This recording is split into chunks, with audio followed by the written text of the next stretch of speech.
Now let me go into stroke manipulation. Stroke manipulation.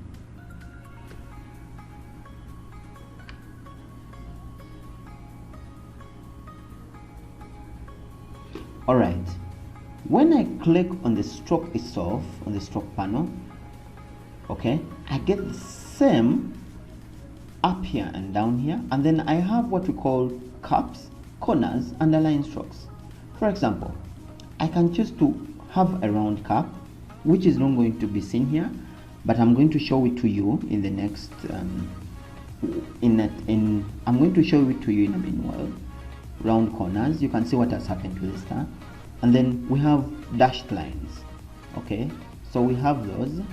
So these are the dashes, right? And then these are the gaps within those dashes. So that's the gap.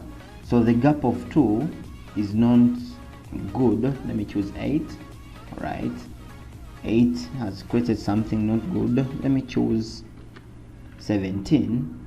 All right, these are just guesses. All this will depend on the designer.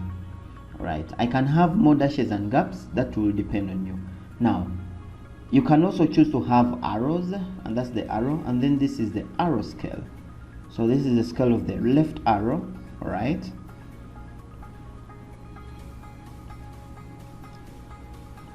or even the profile. That will depend.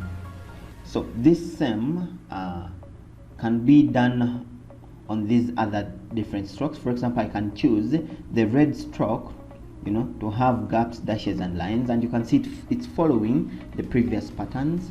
And I can choose to have round caps still, okay, or round corners, and you can see there's round caps of the red corners. So now that I've talked of that, how about if I want to create an arrow?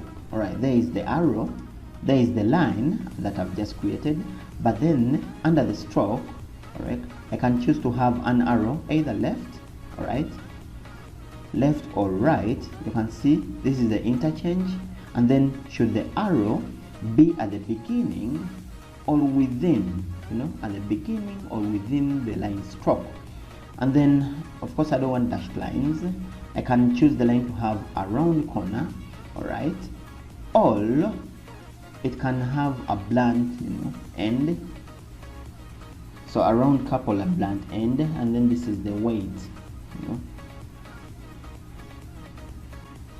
that is the weight of the stroke, 8 points, just like that. So thank you. We've manipulated the stroke particulars. At this point, you now get the whole idea of Illustrator. All right, let's go further. Let's add a few effects. All right, and this in most we shall choose the sterilized effects. For example, drop shadow. All right, now we're not seeing anything just because we had selected nothing. So let's choose the arrow. All right, add an effects, stylize, drop shadow. All right, we need to take preview.